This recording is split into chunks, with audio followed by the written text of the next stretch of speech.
We are recording. We are live. Hello, hello. Hello, hello, hello. Hello.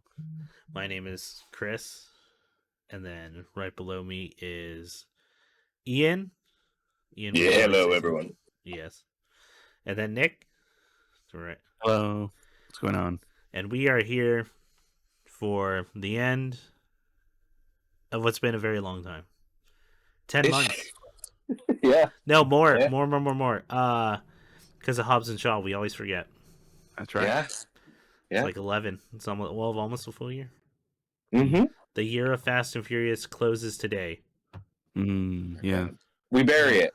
We Yeah. bury it, and just a little spoiler alert. I feel like I don't have a lot to say, so we're gonna power through this one. No, it's been I mean, what we could do towards the end is like, what did we? So where did this long journey lead us to? Where are we feeling about the franchise? What were our thoughts before, during, and like now?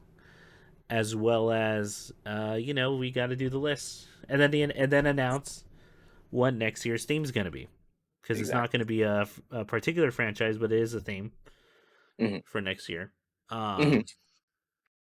But first of all, I want to ask a question. It's that time of the year where we get together and as podcasters and people of the internet make lists, arbitrary lists that we swear to fucking God are real and like are the gospel. Yep. When they make the list for like 2024, I guess I'm asking the Oscars question, right? Which is, okay.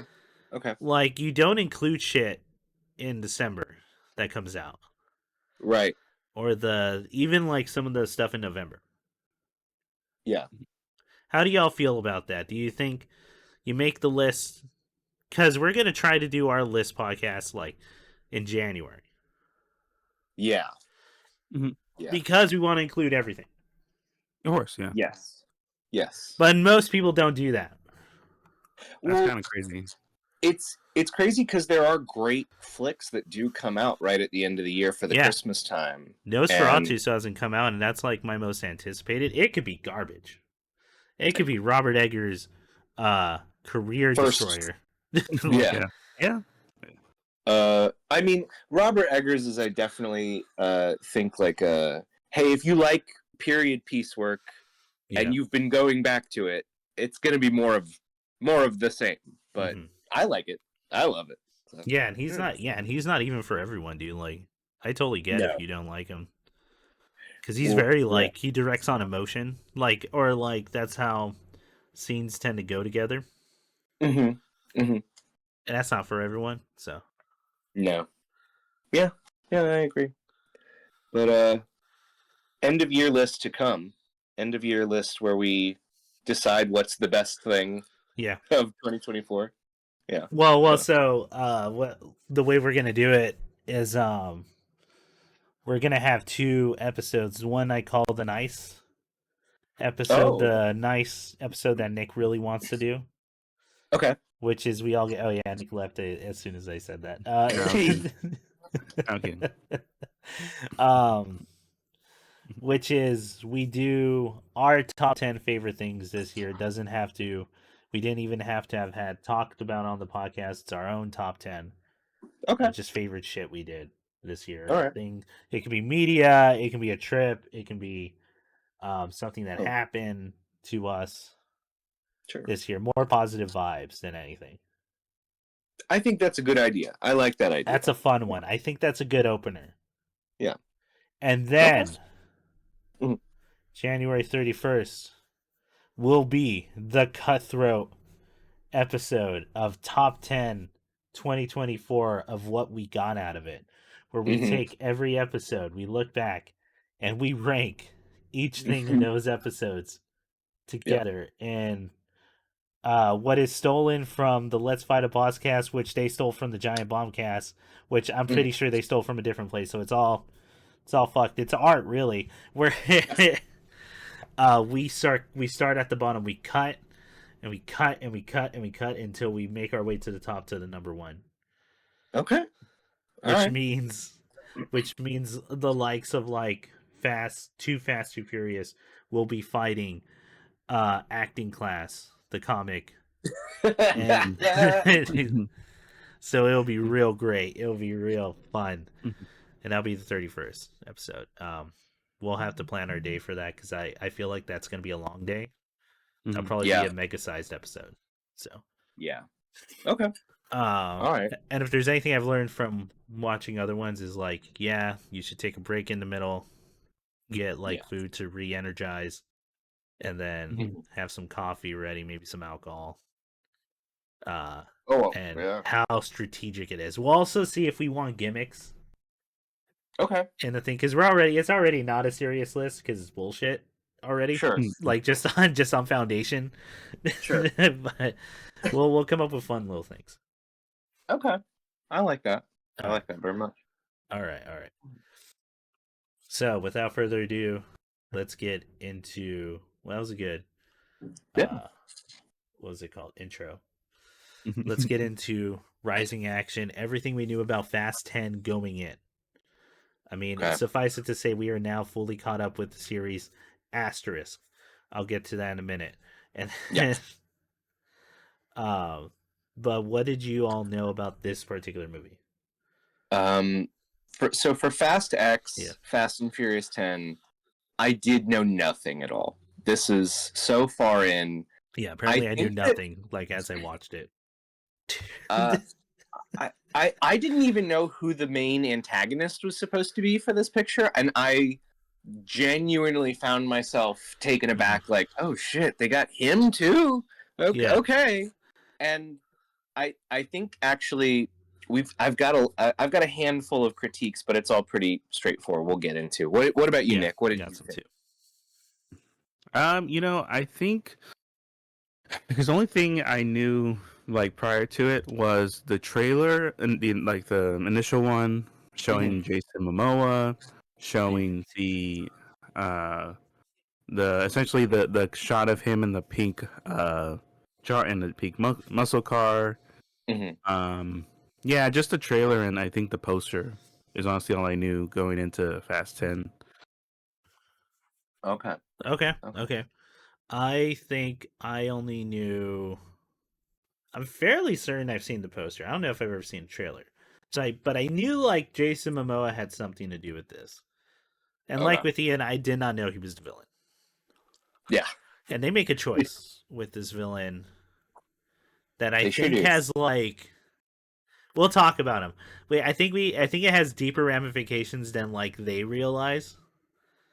Oh, I agree. I can't wait to hear your take on this. Oh my god, I'm excited. I'm not sure how purposeful like a lot of things were, but we'll see. Yeah, and then anything.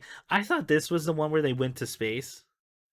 I think I said that on what was the one they went to space? Was it the last one or the one before? I think that was Fast 9, right? Is it Fast 9? Mm-hmm. They bring it up in this movie. Yeah, I think it's Fast 9. Pete Davidson's cameo is a reference to y'all astronauts, et cetera, et cetera. Yeah. Which again, weird to see. What's he doing in this day and age, man? Because I actually don't know. I don't think I've seen anything of him since King of Staten Island, which I like that movie. Yeah, it was a good movie, and Bill was really good in that movie too. He's really good in that fucking that fight scene in the backyard is so fucking good, dude. Like, oh yeah, they really worked on it. Like they really worked. Like this has to look like a shit fight, but you see over the fence with your neighbors. Like, yes. I don't know. I think he's still doing stand up, definitely, out in New York. But yeah, that was a wild pull, and we got to talk about cameos in this movie when we get into it, because it's a long list of faces in this movie, guys. Oh yeah. Really weird. Okay. Yeah, so I think I want to say that's it. Let's get into climax of the movie. Give a quick rundown. This one's directed by Luis Leterrier. I want to say that's French name. I hope to God I'm saying that right. He directed. Oh my God. He Transporter. Transporter 2. So he's worked with Jason Statham. The Incredible Hulk, the 2008 Oh, Edward okay. Norton. Mm-hmm. Wow, weird. Okay, weird. Clash of the Titans. I remember that. I remember that. I remember enjoying it. Well, no. Did I enjoy it God. I actually don't remember. I know the second one's ass. I don't remember anything about the first one. Yeah, I couldn't tell you. I don't remember it Yeah. either. Now You See Me. Ian's favorite movie of all time. What? Which one? Now You See Me. Oh yeah, I constantly. I'm a big Now You See Me head. Love it. It's my favorite. It's his favorite. It's his When favorite of all time. grown up Harry Potter was the bad guy, I thought that was real cool, guys. I thought it was pretty neat. See, because he played a magic boy. And now he's a bad magic boy. Now he's a man. He's a magic man. Anyway. A screenplay by Dan Mazzio and Justin Lin. Based on the characters by Gary Scott Thompson, who's he's long gone with this franchise right now. And yeah, there's a lot of other things. It's 140 minutes. It's 2 hours and 21 minutes. Yeah. It is the fourth most expensive movie ever made. Yeah. It's the fourth. At $380 million. Grossing. Fifth highest grossing. Fifth highest grossing. Ooh. Wow. Yeah. So it did make its money back, doubled it. God dang. Almost doubled it. I bet you they called that a failure, but like movie studios suck. Anyway. Yeah. They actually filmed in London, London, Rome, Turin, and other Italian cities in LA. Okay. Which you can't tell with some scenes. There's some scenes where you're like, they're on a fucking soundstage. Dude, I'm so glad you said that. Yeah. Okay. So one of the things I'll just quickly say now because you said that. Several points at this movie were like, did they blow the budget on the cast? Because this straight up looks like they're just on a soundstage with a backdrop, and that's I felt that in the Brazil fight scene where, like, I was comparing it to the favela fight, and I was like, yeah, this looks like a set. I don't know. I feel like there's multiple scenes in this movie where I didn't feel like, are they really in London? Are they really, yeah. Oh, there's a lot of scenes too. If like they won't linger on it for too long, but they'll cut to them in the cars, and you're like, yeah, that's a green screen behind them. They're on one of those fucking pistons or whatever. By the time we get to Jason Momoa in Portugal, like that whole thing, they're not in the same room. They're not acting against anybody, and it did feel like, oh, that's just green screen. This is green. Yeah. Oh yeah. Yeah. God. So, I mean, I guess like that'll be our first knock. That it seems like the parts of this movie are not don't look as expensive as the fourth most expensive movie ought to look. Maybe. Yeah, I know, because it's just on people probably like in contracts and shit. Yeah. Yeah. So I think there's a couple points we can talk about this movie. Ian texted me with a claim this morning, which is Saw at Fast Food. By the way, when did you watch it? Did you watch it like last night or this morning or? I watched it last night and then I rewatched the last 20 minutes this morning. Yeah. Oh wow, yeah, those last 20 minutes are wild. Yeah. Because it really is just, hey, there's another one. God. Yeah. I can't believe how they end one of the story. We'll get to it. Oh fuck. Yeah. Okay, so he texted me. Is there a plot to this movie? And there's enough of a plot that it moves them to city to city. Yeah. Because they just have to kill Jason Momoa. Because he's the devil. He's the devil, guys. They say. Yeah. Which he's so bad. He tricked Charlize Theron. He's so bad with his. Oh my god, dude. It's so fucking weird because he doesn't do anything crazy when they're like really fearing him too much, No, other than like, oh yeah, he took their families. That one yeah, scene. That's pretty much it. I guess just the chaos in Rome, right? The bomb. yeah, The idea that he was able to get transporting bomb.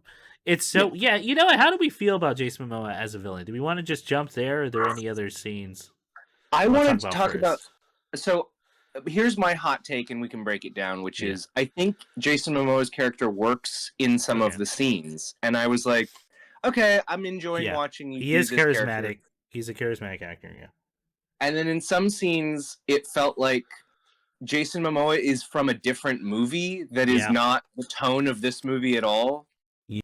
Um, and so the weird thing is, like, it took me a few scenes to grasp. Oh, they're really trying to make this character the foil to Dominic.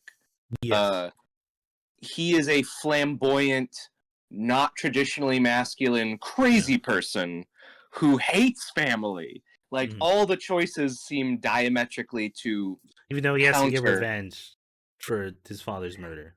He's Yeah. really talkative, and Vin Diesel says he talk too much, and like that. Uh, but yeah, in some of the scenes, it does feel like it's not work. Like, I loved the scene with the dead people. I think him talking to dead people Yeah, that's funny. is where they wanted it. Like, oh, he's Yeah. a crazy person. He's deeply unsafe. Yes. Okay, that scene is giving me that. The other scenes are kind of like, he's just kind of like wiggling around and delighted by Yeah. chaos. Yeah. He's they wanted a Joker style character. Yes. Which again, the Heath Ledger Joker having ramifications in Mm. Mm-hmm. in big blockbuster movies Mm-hmm. since he came out. Mm-hmm. But it's like you were saying it's gotta be a foil for Fast and Furious, which as we've established throughout these movies are hyper masculine movies. Yes. They're supposed to be about love and family. Like they're trying to find it's a weird balance between hyper masculine and also like a loving, like A gentle masculinity that loves your gentleman son. Yeah. rogue type of masculinity Yeah. in the Yeah. modern age. Yeah. Um which is a bunch of learners finding each other. So you have to create this character which is what's the opposite of masculine. Okay, we're gonna go flamboyant Right. as a gay Right. thing. But like he's not gay, he's apparently doing or Oh. trying to get with everyone. Yes. Or get with all the ladies. Though we never see him really hitting on a dude. Except maybe Dominic. Maybe. Yeah. Maybe, but he hates him so much that it's like Yes. Yes. like I don't know. I don't think I can justify. I don't think they think now. I won't say that they're like going after like they're not going after anybody, but they're definitely. Here's the tricky It seems part. like they haven't thought it through. Yeah, either they didn't think it through, or they didn't think it through enough. Yeah, where they're like, well, no, we're not saying he's gay and bad. We're just saying he's the opposite. He's flamboyant of and bad. Yeah, yeah. He's a flamboyant straight dude and bad. And I don't know. I don't want to jumble up too many thoughts at once. But one other thought that's occurring to me that maybe hit me harder in this movie, and take it away from this thought, guys. But I felt like the quasi-religious tones of the franchise were really coming in. Even like there's multiple scenes of like a close-up on Dominic's father and son, Dominic's cross, and like a woman holding out the cross and saying, "You gotta believe."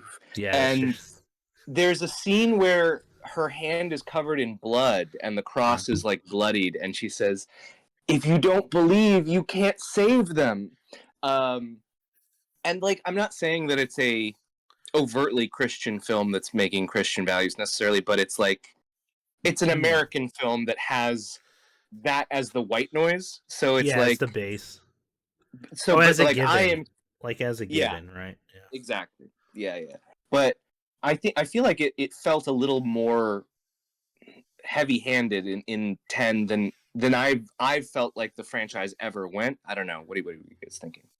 Now that you're like pointed it out, I can kind of see it.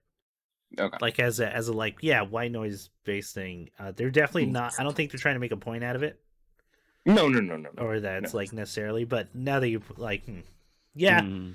yeah, I mean, that feels like it's part of Dom's character too. But then again, that goes to back to just it being a foundational thing. Exactly. Um, it's weird. It's a weird movie. Yeah. So I don't know. I don't know how I felt about it because I feel like, and hear me out on this. I felt like he Mhm. wasn't bad enough. Jason Momoa. Mm. I don't think there was any moment where I went, yeah, I get, yeah, the Rome thing definitely right Mhm. is the most egregious. But Mhm. I feel like we see the visual and it's like a pretty impressive explosion when it happens. I Yeah. felt like they blew a Yeah. lot of budget on that. In fact, I Yeah. told Nick, I feel like everything Mm. after that felt like they did not have the same amount of money, like Mm. Yeah. as in that Rome shot. Yeah. Which, granted, Yeah. that's a very like new. That's like happening in a lot of blockbuster Hollywood films, where Mhm. they tend to be like front loaded and back loaded, Yeah. because that's where you're gonna remember. So the middle shit's like kind of boring, even though you got to sit there for 2.5 fucking hours. But like, Yep. Yep. like, We got to find new interesting ways to have Han barely do much or have yeah, lines in this movie, but I know, I know. uh, We'll get to on in a second yeah. because I think that's what I'm gonna do for this episode. We're just gonna follow characters and where they're at. That's a good way to do it. Yeah. Yeah. Yeah. Because a lot happens, but like then again, it doesn't. But then But again, the plot is ultimately yeah, is we have Jason to stop Momoa the wants Batman. revenge. Yeah. It's a Marvel movie. It's we finally made it. I think. Yes. In Yeah. fact, we've so made it. I felt like there was a meta Mm. critique of the franchise going on, where like, remember how again, this could just be us looking for the things we've been talking about. Yeah. Sure, we like, and it's different directors. Who knows? But also, maybe he watched the whole thing and like did this. We're like, yeah, that's safe. That scene where they're hauling the safes, which is awesome. Mhm. It's one of my favorite action sequences in the franchise. Mhm. Is the moment where you're like, this is that we've now bust into cartoon land. And This is it's now. fun that the movie agrees with us. Mhm. And I do they, like that. yeah, dude, and I felt so like I felt like they were saying that shit too, because then we get they're just showing the footage from that movie, Yeah. um, in what was obviously not shot in 4K, and Mhm. then they just put in Jason Momoa and Jack Reacher, Uh-huh. the guy who plays Jack Reacher, is in this movie, Mhm. That's and right. he's the secondary villain or antagonist, but then Mhm. villain. Uh this would be a great movie to show someone like this is the difference between antagonist and villain because you have a character become Yes. like that. Yeah, so I felt like there was never okay. So here's what I'm thinking of. I'm thinking of the moment where they're driving the tank down the road in that Mhm. scene and how horrific. I think you know what, and then Charlize Theron like just coming in and just making like putting everyone down in one room and controlling Dominic. Yeah. Like that was a more like that was a villain. Mhm. Enjoy that, and that felt like evil. Um, Mhm. this is like it's so antithetical to the franchise and cartoon, obviously on purpose, as we were just talking about. Yeah. But I also don't take it that Mm. serious. I don't know. I don't know. Mm. Maybe if they have shown the aftermath, right? Like they had regrounded it after the bomb thing, Yeah. because everyone just kind of leaves. We don't assume they helped anyone in Rome or anything. Well, they had to bail out of there because they're now framed as terrorists yet again. Yeah. They're again wanted by international agencies. Mm. And now only Brie And they're not, Larson and as those Miss Nobody dead can help. bodies aren't family. So like, Yeah. you know how it is. uh, And then I just gotta talk about it. That scene is followed up by one of the worst looking scenes I think in this entire franchise. Which one are you thinking? Jack Reacher, and I don't even know his name in the movie. I'm just gonna call him Jack Reacher. Sure. And oh my god, what's her name? X-Men. Plays Mystique in X-Men. Oh my god, you guys. This is bad. You're doing great, Chris. This is bad. You Nick, you're not helping. Well, it's your fault, not mine. No, it is your fault. Fight. Brie Larson. Who? Brie Larson. Oh, Brie Larson from Marvel? Yeah, Ms. Marvel. Yeah, Ms. Marvel. Yeah, I haven't watched it. Hello, friend of a friend. The friend. Yes. Friend of a friend. And the Addams. Exactly. Addams. Yeah. Shows up into what I assume is a Chase Bank commercial. And like, oh my god, the camera's spinning so much in that fucking scene, and it's all just these monitors that are it's all green screen. We know that. We know this is like a fucking green screen soundstage.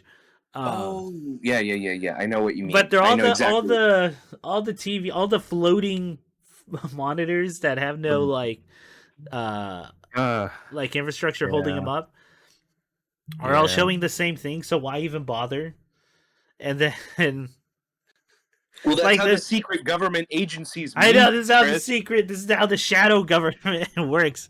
The daughter of Mr. Nobody, Miss Nobody, yes. and then they do the Sele thing of these shadow government people just giving a thumbs up or a thumbs down. Will we destroy them? Keep them alive, or do we just do this to settle like a terrorist attack? That scene looks so fucking awful, you guys. Doesn't it? And it's followed up by like an amazing. It's preluded by an amazing explosion. Yeah. And the all is lost, or like the moment where you're like, yeah, this guy's gotta go. Yeah. Well, oh my god, this movie. So bad. This movie, I will say, I think that scene, or maybe slightly later, whatever. In this movie, they have now clarified, for me at least, when Han supposed to have maybe died in a cover-up. Yeah. Which means that Fast and Furious 3 necessarily has to take place sometime after Fast and Furious 5. Oh yeah, we already did that. We did that. Yeah, we did do that, but it's been baffling the whole time. I'm so glad that this movie explained it again. You're just so, even though this is technically like the third time they've explained it, because they also you revisit the guys. Yes, and we get another kind of nostalgia shot scene wherein someone is covered in projections of family photographs in this film as well. So very it felt like maybe the most referential since the last film we had Paul Walker as a cast member. To me. Yeah. Okay, so talk about Jason Momoa. Who's the next character? Should we just go to Dominic? Sure. Because there's like 3 storylines in this movie. Yeah, it's the 3 plot lines. It's Kid and the Uncle on the road. It's the John Cena with a child movie. Yes. Like which was a pretty good movie. I liked that, actually. I didn't have a problem with that movie. Yeah, but it's so much like his other movies that it's weird. Like, and like he's on. Okay. Hey, do you think he was playing the same character as he was in the last one?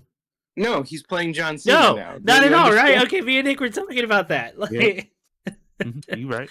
He's playing Peacemaker.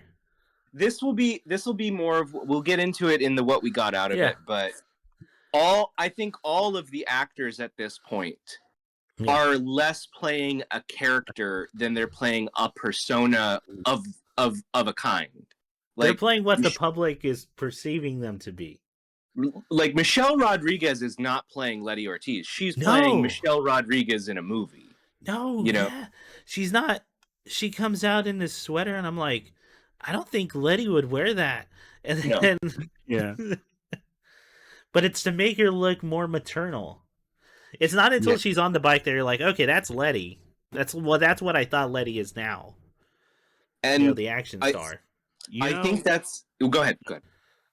I was gonna say, I think on that note, that actually was something Chris pointed out that did kind of put in perspective like how jarring John Cena's plot is, because it just same with Letty. It kind of seems like they just, I guess, off camera as characters, just got adjusted to society, even though for movies, well, they do imply John Cena Yeah. really hasn't. He lives in a cave.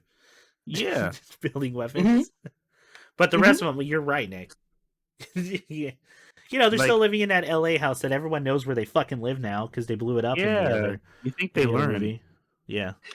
Yeah, and Rita Moreno is their grandma now, and like. Yeah, that was weird. Yeah, they never mentioned her before. We didn't even know like they had grandparents alive. Yeah.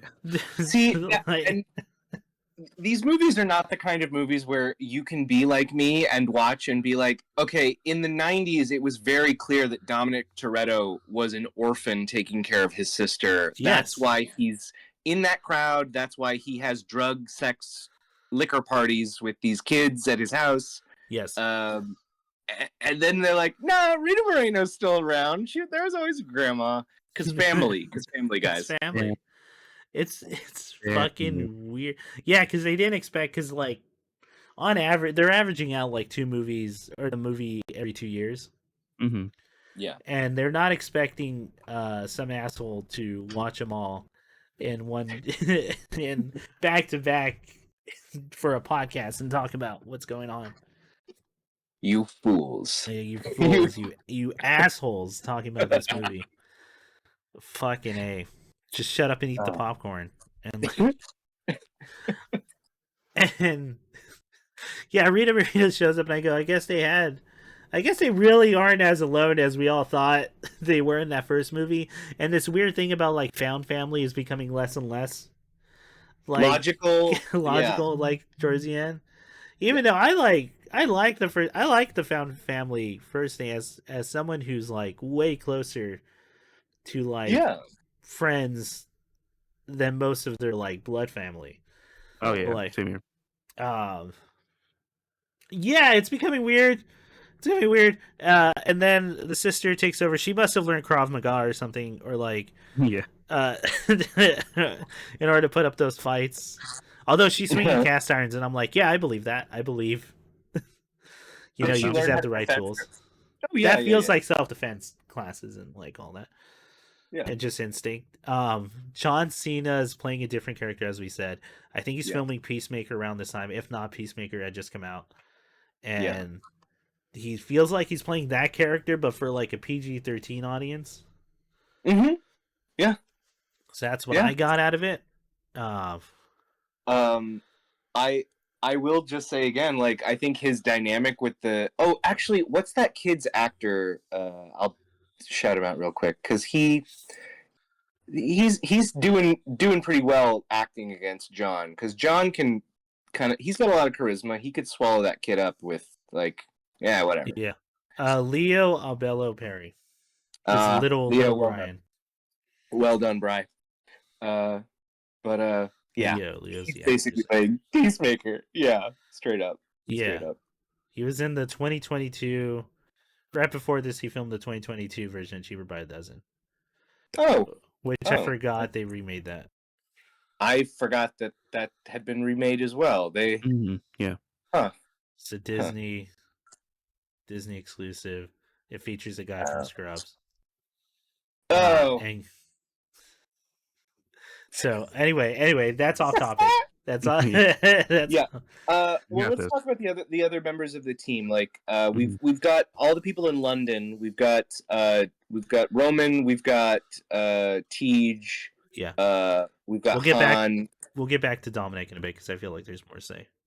Oh, okay. But I'm glad we got John Cena. Well, because we haven't talked about Dominic. We've only talked about John Cena.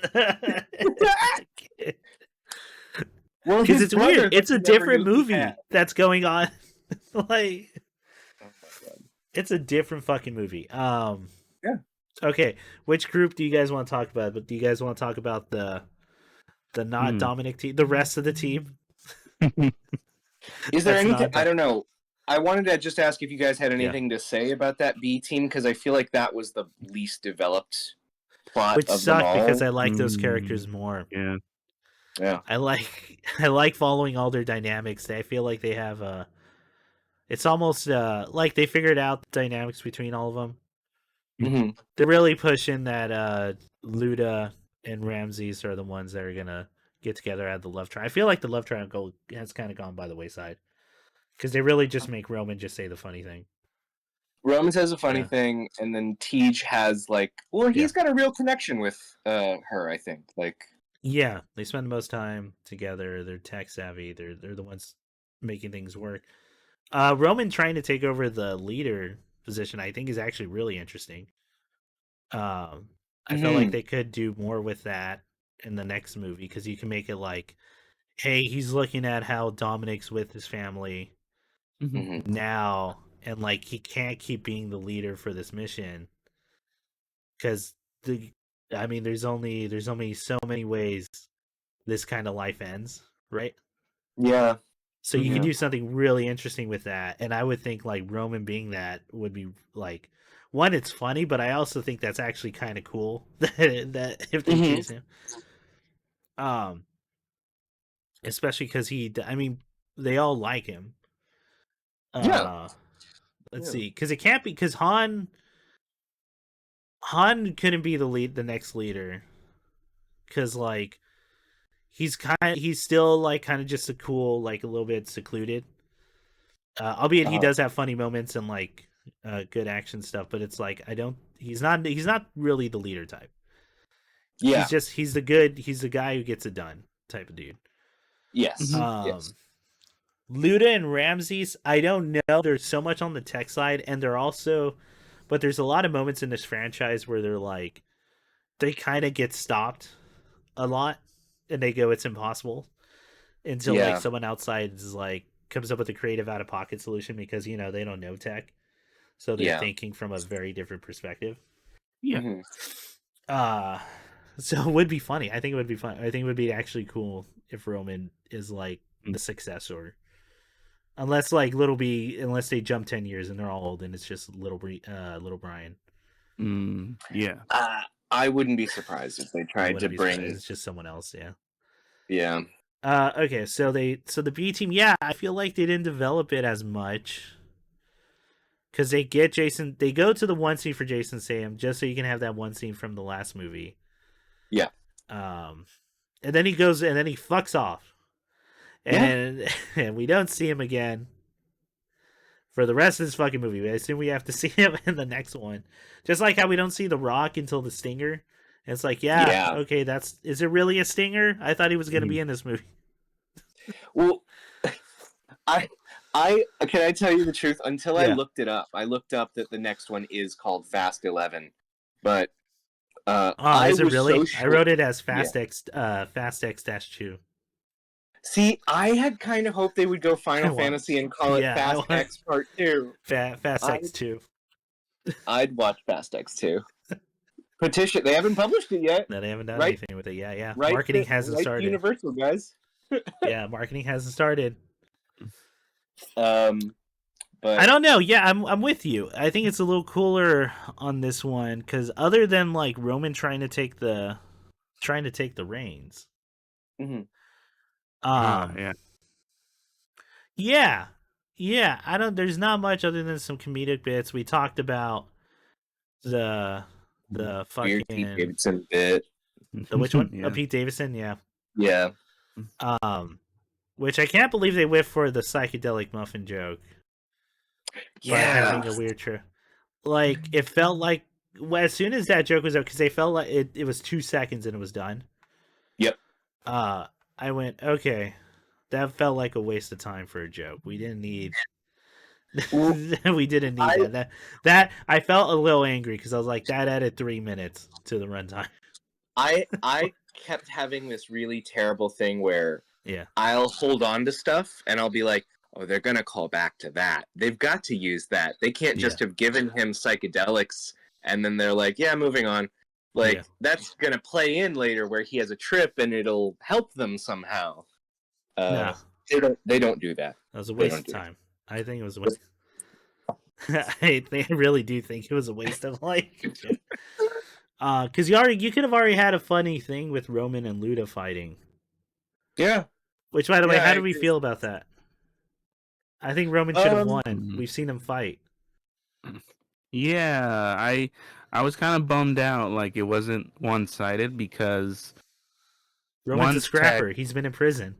His intro is him and Barstow like kicking windshields out of cars and ripping people out of them and beating them up, and I'm like, what happened to that? Like, yeah. And the only person that's on his like level is Paul Walker. Yep. At the time. Yeah. Yeah, he's kicking ass, taking names in the second one. And Luda, we've never seen fight. Like in Well, wait. Yeah. Don't forget. Oh yeah. The second one is 20 years ago. I know. Now. Yeah, that's true. Jesus. True. Man. I'm just talking about power levels now. Sure. And power level. You know what? It very obviously was like a contract thing, probably. Where like, but it has to be like you can't tell who won. Yeah. Because Roman does that thing where you're like, oh yeah, if they had gone a little bit further, Roman would have had asbestos ready to throw into Luda's eye. I do like that joke where he just has money strapped to him in a vest. Yeah, it's fun, and I believe that. I believe it too. As hey man, this is a little something for if you've grown up in a poorer neighborhood. Mm-hmm. You don't put all your money in the bank. You don't trust the bank. No. You don't trust the bank. You got to have some lying around because shit like that happens. You've got a dresser that covers up a hole in the wall. Or what's the fucking Redman MTV Cribs episode? He has the box of cash, the shoe box of cash on his fridge. Love that. He was ahead of the game. He's like, oh yeah, I just got to buy something real quick. I'll go in here and then. It just shows. Oh, dude, that's like my favorite episode of MTV Cribs ever, man. It's amazing. It's barring none the best one because there's even the story of like, yeah, they offered him, hey, you want to just most celebrities will just rent out a house for them. Like he went, nah, dude, come on, I want people to see. And check out my crib. Look at my TV. Yeah. and it's peak Redman. Yeah, it's peak. He is like a multi-millionaire. Him and Method Man with the duo touring internationally, platinum records across the board. Yeah. And his cousin sleeping on the fucking floor with only like a blanket. Right. Yeah. Man, I respect him. Is when he has I fucking love Redman, dude. He has the platinum record like squeezed between the wall and his couch. That always kills me. Dude, because you're like, oh, Redman's actually the realest, like compared to anyone else. Oh yeah. Oh, dude, Redman's fucking cool. Anyway, plus great rapper. Yeah. Shout out to Reggie. Okay, so yeah, and I agree with you. There's not much to say actually. I think beyond that, unless you guys got something for the B team. No, the quote unquote B team, even though I think they're more entertaining, but whatever. I agree with you. I like the characters a lot. I was really bummed out that we brought Han back from the dead and then just kind of do nothing with him isn't it weird? Flip. It is weird. And I just have to assume that with Gal Gadot going to be in the next one that that's potentially going to pay off for something more meaty for Han in the next one. I'm saying this just as a fan of Kang. He's a great actor. Yeah, can't wait to see him in the next thing. But yeah, what team should we jump to next? We've already done Jason and the Kid. We've done the B team. We want to do Dominic and Letty. Dominic and Letty is the only other team because there's three. Yeah, like we said, there's three storylines in this 2.5 hour movie. Yeah. Yeah, not a lot. Dominic doesn't talk a lot in this movie. A lot of him's reacting and being real fucking scared. Yeah. Which they set up early on with him going like, yeah, his biggest fear is losing his kid. Family. Yeah. No, he doesn't say family. I thought he was gonna say family. And he says kid. His son specifically. Yeah. Yeah. And I was like, oh, okay, well, Priorities have changed. It's not family. It's only the one you make. the son, right? Well, he All does of a let his sudden, cousin die in this flick, so yeah, that was yeah, something. he watches his Yeah, cousin fucking die. yeah, it was rough. Yeah, It was and rough. then I didn't even know that was the sister of the Brazilian cop Until they say it, yeah, I didn't know. until they go to the fucking home. Like, Yeah, and she has a completely different hairstyle and look. And for a second, I thought it wasn't her. Like, I was like, "Who's this? This is a random character." the the the the Fast and Furious keeps having these like visual motifs that'll come Yeah. back to over and over again. So like when we Oh, go in yeah. her, go ahead. No. Go ahead. You finish real quick. When we go into her apartment, I'm like, oh, this is like the Brazilian apartment we've been in many times. Is this the same one? Like, It is the same one. It's the same. It's the same wall and the TVs and everything. Because that shot of Dominic standing in that like hallway away from the living room, I feel like they've done it many times now in the franchise. That's the same apartment. Okay. Yeah. That's the same walk up too. Dominic comes up in where Jack Reacher is jumped. Oh, okay. Yeah, it's the same walk up. Yeah, so one thing we haven't mentioned in this movie is that it's like a callback to almost every movie. Yeah. After 3. So 4 and onward. Yeah. Because they don't really call back to the first one. In fact, I don't think Paul Walker's mentioned in this film, which is weird because after doing all the references. Too Fast and Furious, they don't even mention. Yeah, Tokyo Drift, I don't even think, except like, Han being murdered. But again, that technically happened once they put this all in one line, one train. Yes. Yeah. I'll say I watched a version called the X, Fast X, the X-ray version, I guess. Okay. And so mine started with like an 8-minute prologue that basically runs through Dom's journey. So you did actually get explicit shots of Paul Walker and him in the heist when they steal the thing up at the very top. Yeah. As a part of Jason Momoa hating them so much. But yes, and the gas tank at the very end is maybe a reference to one. Oh, maybe. Yeah, you know what? There is that's what I said when they're on the dam and the two trucks. I'm like, is this the reference I was looking for to one, the truck heist, the gas truck heist? Yeah, I think so. That's what I got. That'd be cool. That'd be cool if that's what it was. Yeah. So Dominic is worried about losing his kid, not his family, his kid. Remember that. And as we establish, his cousin dies, that scene is really cool in the sense of like, it's the car meetup every movie, but now the villain has it actually infiltrated it because there was one attempt before and it didn't work because the streets and all that. Except this time there are 2 guns going on. Yeah. 2 sets of guns. And Jason Momoa wins the race. He murders his cousin. Yeah. Dom saves the girl, which again he chose the girl over family. Mm-hmm. And as we'll all remember, whatever you think about that, that's your decision on your own. But that's what Dom chose. So you can't save all your family, man. Yeah. And it's the first race we ever see him lose. Yeah, that's true. Yeah. Huh. I felt like they would have made a bigger deal out of that, but they didn't. Yeah, they didn't really. Yeah, actually. You're right. He did lose that race. He lost. Well, I think it's so you could have done a whole thing of like, because the kid like even does the line of it doesn't matter if you win by an inch or a mile, losing is losing. Yeah.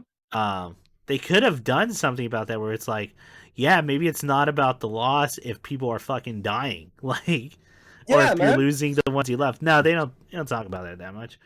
So, I thought they were gonna do something interesting. They didn't, because it's like it's a fascinating like take on the trope, right? Yeah. Yeah. No, but no, they didn't do that. And what else happens with Dominic? A lot of it, yeah, really is just him seeing something bad happen and then he's scared. He looks scared. Yeah.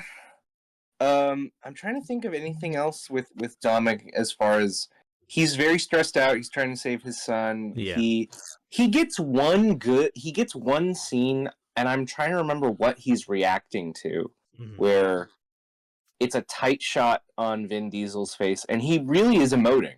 And I'm like, wow, this is out of character for him to cry and like be so terrified and frustrated. This is really pushing John the boat Cena out. dying. John Cena dying in a. That's what it was. Yeah, That's after the rocket car sequence, which is pretty cool. Yeah. So the shooting the grenades. Yeah, because he dies.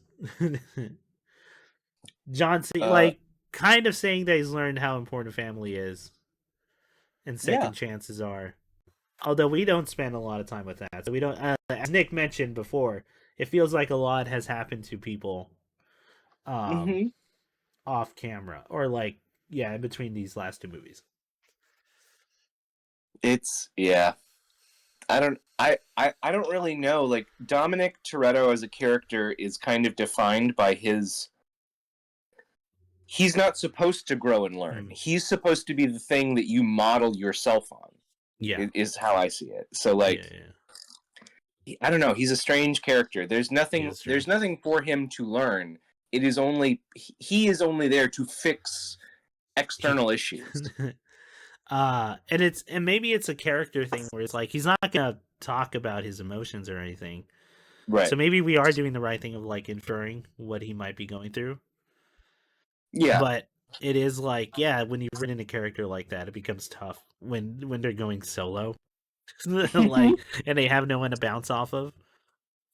Because then he's just stoically looking in the distance at whatever. Yeah. Thinking. Yeah. And like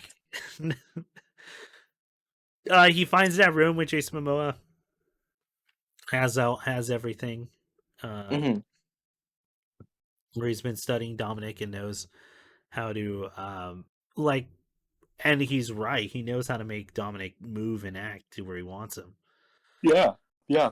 It reminds me a lot of that comic, Nick, that we like, the Darth Vader one, where it's like, I'll show you how to kill a Jedi. And then Darth Vader throws a kid into a volcano. And the Jedi flies after, and then Darth Vader just throws his lightsaber into the Jedi. Yeah. And kills him, like, boom, done. That's how you do it. I forgot the line where Vader said, like, "Oh, it's easy to kill someone that has everything to lose." Something like that. Oh yeah. Which is great villain line. Yeah. It also reminds me of the KOTOR thing, how to kill a Jedi. How to kill a Jedi is really easy. Yeah. If you just want to do it. No, but yeah. So then we get them on him and Little B to get back together.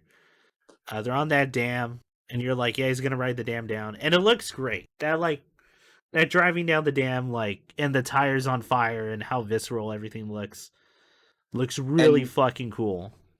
And when he's shooting out of the dam on fire with all the gas, he looks like he's in the Nas shot that we've just passed through. Yeah, the first Nas shot in like a lot of movies, like many movies. Yes.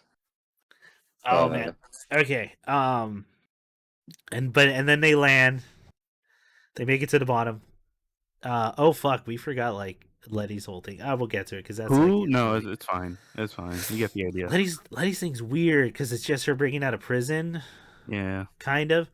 Well, it's to set up the team up for the next movie, but yeah.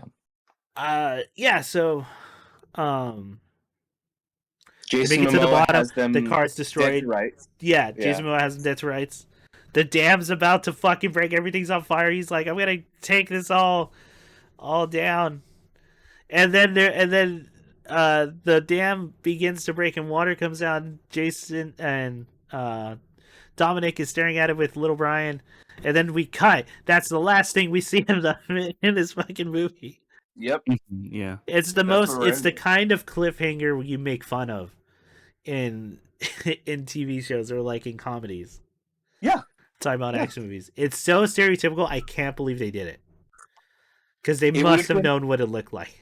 It would have been so much better if they had had a voice actor just do a few tight shots on Jason Momoa and Vin Diesel and Yeah. Little Brian, and then the dynamite. What will happen next? What happened time? next? Which, by the way, when they're talking down there, that's the most like, yeah, they're in a green screen soundstage. Yeah. Yeah. They might not even be in the same room. We don't know. Like, but it looked real fucking fake. Like, which again, you can tell like where this movie like blew its budget on and where it didn't.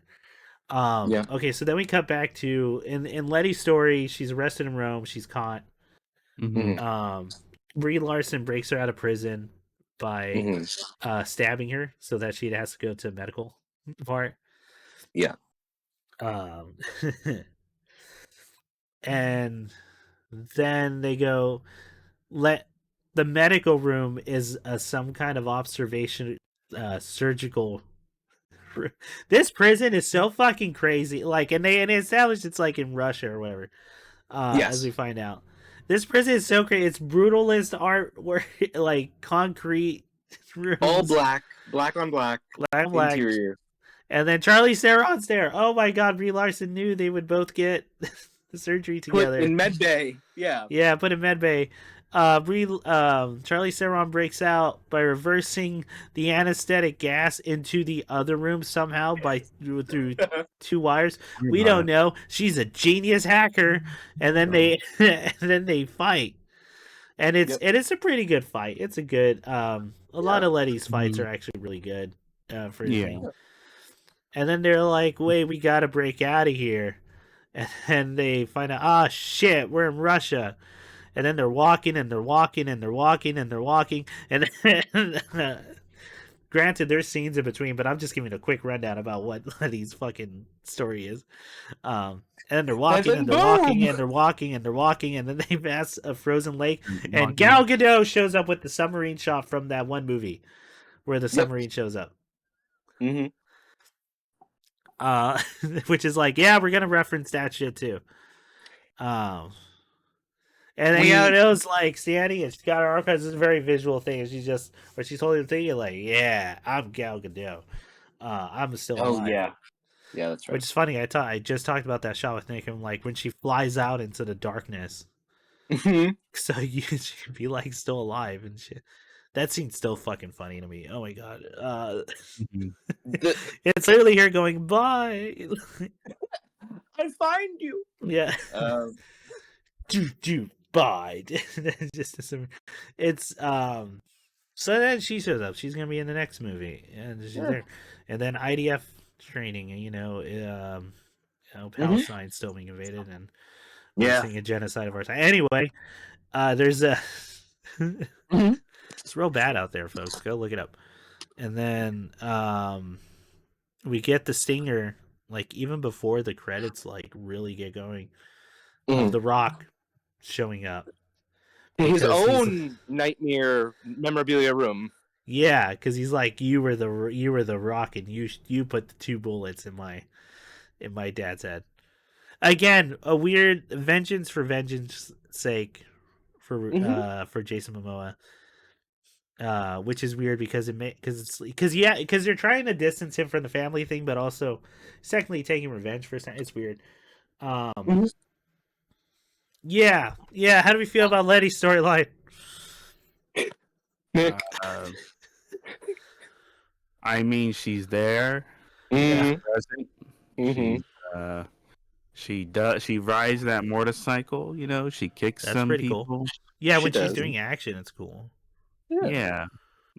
She somehow magically, knows how to interact with people now. I guess her amnesia's all good. It's all gone. It's been gone. It's all good. There's no time, I guess. Nope. Yeah, yeah, yeah. It's Like, and it's weird. And again, it those beginning scenes are a little weird. It doesn't I feel quite like her. I'm wondering if I won't make any I won't make any assumptions, but I just based on what we're seeing, it does seem like they have a hard time figuring out what to do with her character still. Yeah, yeah, Yeah, yeah. yeah. I agree. And it feels that way Other with than like acting. to pump out a baby, Yeah, it's yeah. the fucking Toriyama thing from Dragon Ball, where the women Wow. characters start out as action heroes, and then they're like, and then they had a baby, and then they stop. Well, she found her real passion. It's fucking. It's a hyper masculine movie, folks. And That, so as we're coming to the end, I kind of do yeah, want to touch on themes because I've been thinking about yeah. Let's get Mhm. into it. Is there which any other? Which okay, let's break off into that because that's pretty much going to be in like what we got out of it. okay. Are there any other scenes you guys want to talk about real quick, or we could even do a fun thing of like, hey, what were the references? Because there's a lot. Mm. Yeah, there's a lot. So the summary one's the big obvious one. Mhm. They talk about them going to space. Yes. The when John Cena breaks out of his cave, I thought that was the same line from the fourth movie, the worst one. Yes. Yes. I think Ye- that there's also that shot of them jumping out the rocket car through the back, and that felt like a shot Oh, from the fourth movie, Mine Chase. that could be Like, it. They show them going through the towers in Dubai. yes, Like they they just do. show that scene. Like, oh, I'm so glad they got that. You're right. You're right. Because that scene's wild. The safe scene we already talked about. I'm trying to think if there's like a more obscure reference. Uh Um, yeah, the space I one was pretty mean, offhand. If those trucks really are a reference to the first movie, that's pretty cool. That it Mhm. ends like that. Yeah. I hope that was deliberate. Two trucks of gas. I mean, they also, I think, say explicitly in the movie at some point, y'all started out as highway robbers of gasoline trucks, and Well, not true. They didn't start robbing gas trucks. They were robbing CD players and DVD players. They were robbing CD Because it DVD was players. the early 2000s, folks, and that shit was expensive. Very much so. which was the style at the time. Yeah. I remember when we first got when Nick and I first got a boombox, and we were like, "Wow!" And it was one of those small ones, because they finally made like small ones to have a CD player, Mhm. and in circle. And we are like, "Wow!" We did. And we all Dude, clapped. do you remember the first mobile Walkman, like the disc player? That Oh you could yeah, flip dude! on I your- used to have that shit all the time. Like, oh, Hell yeah. if you if you moved too fast, the disc would skip. It would. You had to walk So slowly. you had to walk And in you a real deliberate pace. Yeah. So to the point where there were like trips home where I would just have the headphone and I would walk like holding it like a pizza. Be like, this shit's fucking gonna skip the song. Yeah. I'm Yeah. listening to my Simple Plan, to my Oh my god! to my Just 3 slow it Days down. Grace. I'm gonna listen to Chop Suey over and over and Hell over yeah, again. dude. Yeah. Banana terracotta pie, dude. I'm gonna listen to shout outs to Stadium Arcadium, the Red Hot Chili Peppers album, one of the first CDs I ever bought, and one of the big disappointments in a purchase I've ever bought. It was the first time as a kid I went, yeah, I shouldn't spend my money on just the cool thing I want. Because Man. I could not like it. You might not like it. Yeah. It's true. Slow Cheetah go through my forest, says Red Hot Chili Peppers. Oh fuck yeah! But so they're wrong. They don't steal. They don't steal gas. They didn't start out stealing gas. No, they were stealing electronics. Oh my god. Oh my god. None of that stuff exists. That's so. I hope that's the Fast 11 reference. That's Is really funny. Yeah. Oh no, we stole we basically just stole a whole truck of Chappelle Show DVDs. It was Or fucking Disney VHS tapes. Oh no, my Dane Clamshell Cook boxes. Platinum. Dang Platinum. The Jeff Dunham DVD that became really popular. God, no, you don't understand. Comedy was really bad, you guys. Like, I don't know. You guys Carlos don't Mencia had a show. Oh, no. Oh man, that's No, dude, such an era. even as teenagers, I remember a buddy of mine because he was like, "Listen, I watched the Carlos Mencia show, and it was the first time I had watched something." And I didn't expect this to happen. First time I had watched something, I went, "Yeah, that show's pretty racist, dude." That was pretty bad. And he was like, "We were children, and we were like." At least in George Lopez show, the main joke was that he used to be poor. That was the main joke. Yeah. There's I think there's a genuine comedy in a family where it's like, yeah, dude, we're living a better life than what I had. Like, yeah. Definitely. Oh God. George Lopez show was way better. It was way better than that. One thing to say, I guess, about the race scene that we just mentioned. Yes. Yeah. Back on track. Race, yeah. Speaking of race. Speaking of race, the best one, was that scene was also kind of weird in a throwback to how what was the word that I had written down, and I was like, oh, that's a good word. Yeah. The movies got more wholesome and a little less lurid. Like the early movies were hornier. Way, that was the word we had used. Oh, you say that, but once we got to the racing thing, yeah. But you're right. It's the first one in a long time. It's the first one in a long time that is shot from waist height for a long stretch of it. Where there's someone actually fucking twerking like right into the camera. Exactly. Like, yeah, and not Vin Diesel. That bummed me out. Yeah. Now, guys, I'm gonna throw us back to way earlier in the year. Can you imagine a scene in this movie where a character actor says to either Charlize Theron or to Letty, "You want to go back and do blow, and I suck on your toes, guys"? That's not gonna happen in this franchise anymore. Yeah, not anymore. I forgot about that fucking. If Dan Snyder produced it, maybe. Fucking dude, and like, you could also, if you wanna do a whole thing on like a gender study for this fucking movie, you can see how beauty standards have changed over 20 years. Yep. Because like 2000s, where everyone has to look like a anorexic model, or a child, or an actual child. Yeah. Versus now, it's like, thick is in. Thick is in, but not too thick. Oh no. No. See, I was telling Chris about this. Yes. Not where. Hang on. Says the movie. I was saying where because you know how you brought up Han's character and the reason why he eats instead of smokes because they want him to smoke for the children. For the children, however, obesity rates have skyrocketed between him eating that chips and now. I argue that if he had smoked, he's still skinnier and muscular. He's gonna be doing Galaxy Gas the next fucking movie. Dude. No, he's gonna crank vape that's cotton candy flavor. It's cotton candy flavor. Like that always gets me. Anyway.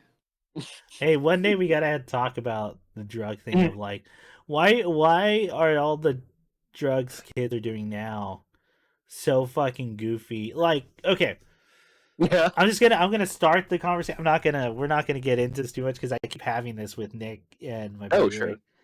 Where it's like, because drugs when we were kids was all about looking cool. Okay. You smoke cigarettes to look cool like they did in the movies, or or you smoked weed because that was the cool thing to do, man. It was forbidden and you would feel good and like all that and all the psychedelics and stuff. And now it's like, let's do a fucking whippet. And like whippets are, I think, at the bottom line of like whippets are like right above like glue huffing. Let me tell you, where you're full on degenerate. Like this is like you're so fucking dead. And now there's like these are what kids are doing. You're right, because my answer, I don't Yeah. want to get in any deeper then. So here's my answer to the Yeah. question, which is, I think Nick, you brought up earlier. We were talking about the end of year lists and things. Yeah. I'm gonna say the answer is the popularity in Whippets is probably related in some way to the popularity of gooning as a search, and That's that's a all. term. Yeah. That's all I want to give as an answer. I think Man, that That's a term.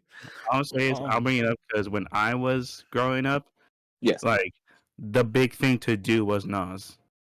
Some form of, Yeah, that was a big one. That coming was up. pretty popular. Yeah. Yeah. and everyone's acting like Whippets like Galaxy Gas fell from the sky. No, Yeah. it was like it's just been a prominent thing because wasn't Yeah. like because first we joked about Jankum, then it became Yeah. like Huffy. Ooh, yes. I do remember Jankum, Mhm. and that was a dark time. That I knew a lot of kids that wanted to do it. I'm with Chris that we went from lethal to just straight up dumb. Like this is just straight up ridiculous. Mhm. Yeah. To the Mhm. point, and then my thing again too is like you don't even look cool doing Yeah. them or It's anything. cartoonish, Like, and it goes to my thing of like I don't think like vapes are way less cool than cigarettes. Yes. You look way less cool than like you smoke Yeah. a cigarette or cigar, right? You look But like it's all like dorkish. convenience and shit. convenience. Yeah. It's the filter thing. Yeah. But like at this point, they just have the Acme logo on the Galaxy Gas. At this Yeah, it point, should be. and you have like a little wee every time you blow it, like a little A whistle. little pinwheel. Yeah. All right. I feel like we can talk about this for a while. Let's get back to the movie because we're almost there. Yeah. All right, let's talk about themes. Let's get into falling action. Speaking of What we got out of it, the themes. Ian, I know there was themes you wanted to talk about for this movie, so I'm going to let you take the floor. Yeah, and I don't want to take too long, so I'll just do broad strokes, and we can get in on any details you want. But I was kind of expecting this to be a big episode, not going to lie, because I knew we had a lot to tackle. But so I'm thinking about the themes of this, and I've been thinking about we've compared it to Marvel a few times throughout this series. It's by far the most Marvel movie, dude.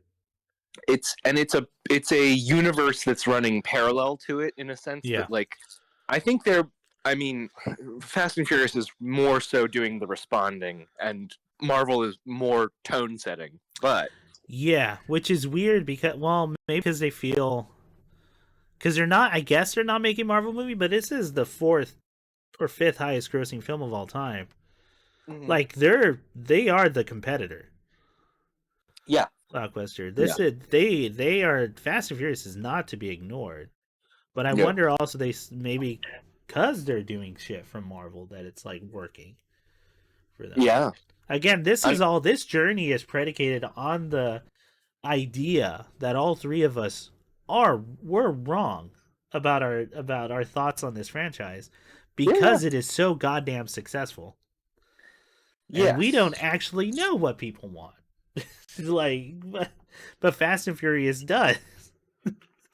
Fast and Furious is clearly giving people what they want. Yeah. I agree. It would not be. It's just crazy that we're this many movies in, and the returns are not diminishing. You know what I mean? They're getting more. They're getting bigger. Yeah. So I'm thinking about this movie, this franchise, comparing it to Marvel and kind of those themes that overlap. Yeah. I've been watching with a friend of mine, Creature Commandos. Mm-hmm. Sure. I've been meaning to check that out. It's the James Gunn one, right? The James Gunn one. So I think actually we were talking about the James Gunn projects and stuff. Like, he's got a very clear tone and vision for what's going on. And one of the things we were talking about was, for James Gunn's universe, people are tired of this. People don't like this anymore, and we actually are ready for it to stop.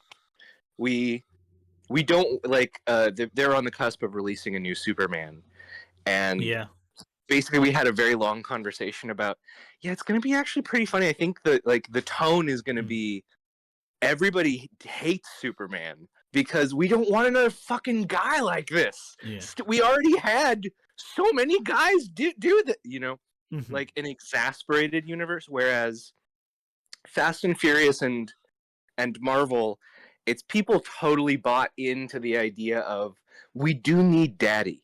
We do need a daddy who just is like we need a father figure. Yes. Yeah. And okay, I'm with you. Keep going. It's also like a pretty pro military, both of them, I would say. They're at odds with the military because they're a group of rebels, but at the same time the agency is ostensibly like an arm of the CIA, I guess. Yeah. So it's again what happened with Marvel. So going back to like what we talked about Winter Soldier however long ago and all that. I don't know if I have like a deeper thought than like it will be interesting to see how these movies keep. One, I think Fast and Furious is going to keep going for the foreseeable future. I don't think it's going to stop. Like, I think that Fast and Furious has another 10 years in it easily of movies. Easily. Creatively, I honestly don't know what they're going to keep doing because I felt like they ran out of ideas a little bit ago. Well, yeah, we've griped about that, and I think that's on the right. Like they have straight up just reused plot ideas. Hobbs and Shaw's MacGuffin is the same as Fast and Furious 9 MacGuffin, and those are back-to-back movies, man. Like that's dude. God's Eye shows up in this fucking movie. Yeah, and that's what Jason Momoa gets. Yeah. It's fuck, dude. But as to your point, there's no reason for it to stop financially. Yeah, no. It's fucking making money. Like it is going, dude. It's even I would want to check out numbers now for like because I assume Marvel is still making more money than these movies just on the sole fact of they have shows, they have a bunch of different properties. But I know those movies are doing a lot worse. Yes. Like, this last round of Marvel films has not been as like strong. the worst ones financially, like so far. Yeah. I can't say anything about them creatively because I honestly haven't kept up since. Nick, what was the last one we watched? Was it did we even watch Blood and Thunder? No, right? No, we didn't. No, you the last thing we saw together was 2. It's 2. 2 what? Thor 2. No. We watched. No, Nick. Well, that because I think it was Scarlett Johansson. I think it was the fucking Black Widow movie. Oh, was it? I blocked it out. Nick, if you think Thor 2 was the last thing, you blocked out the Avengers. You blocked out. Didn't happen. Captain. Didn't happen. All the TV shows. The Endgame. It's over. I don't care.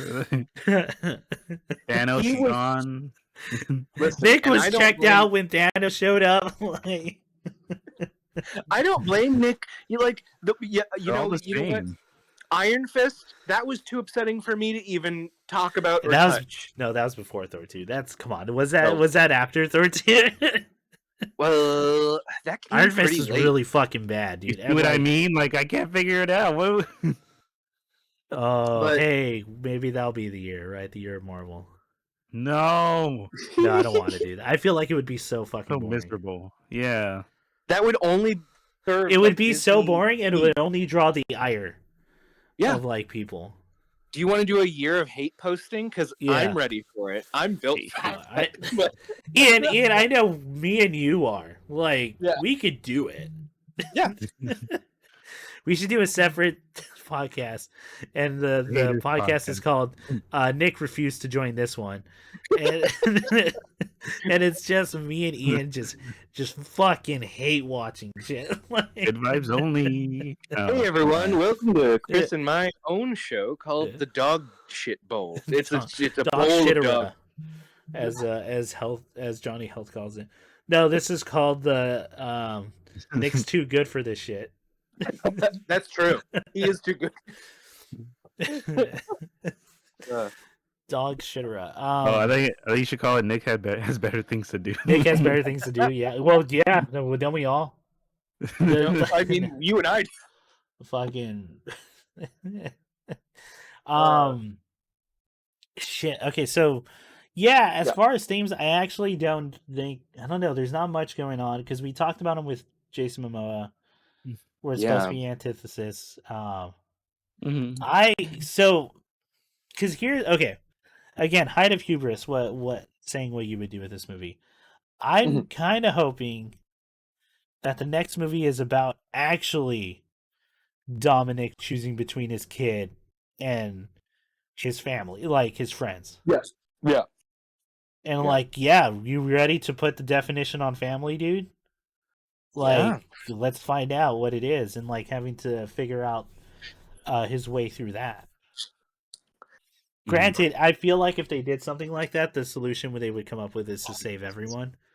But hmm Mm-hmm. you know, um, yeah, yeah. Or hey, here's my pitch Uh-huh. that they would never make. They're not asking, and they would never make it. But the end of the end of that movie, the end of Act Yeah. 3, is he fails everybody. Everybody dies, and Yeah. then you still have a fourth act where Dominic Toretto demolishes Earth. All life is exsanguinated, And it's just and then, his kid and them in a rocket ship. and then and then that explosion lets us reboot. So the next one we can just start over in 1988, and then it's a brand new clear skies to do any car movie you want, guys. Yeah. Uh, It's gonna be, dude. I don't. So like, what I got out of this movie, right? Let's Yeah. let's try to do this. Mhm. There's a lot of interesting questions that I feel like they can do with Jason Momoa's character, and they kind of start it again with the whole like, okay, now that you have a kid, you're ready to say like what's actually family.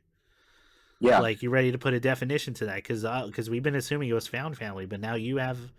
Are you? Do you really include them all together, or are you making a distinction? Right. Right. Right. Yeah. They're not. But this movie is riddled with a lot of like starts to interesting questions, but there's no follow up or anything. Yes. There's no real like smart or like not smart, but I mean like they're not dwelling on anything. The whole No. race, I think, the whole car meetup race is to me the most interesting thing character wise to them. I actually really enjoy that scene with Dominic because it's like, yeah, it's his first race loss. It's because he had to make the impossible choice of his family or this girl who we didn't Right. know was the Brazilian cop's daughter. Mm-hmm. So No. that is different. Like that would have added like a little bit more weight if we had known that beforehand. Because Yeah. it was very much of like, oh, he chose this random girl over family.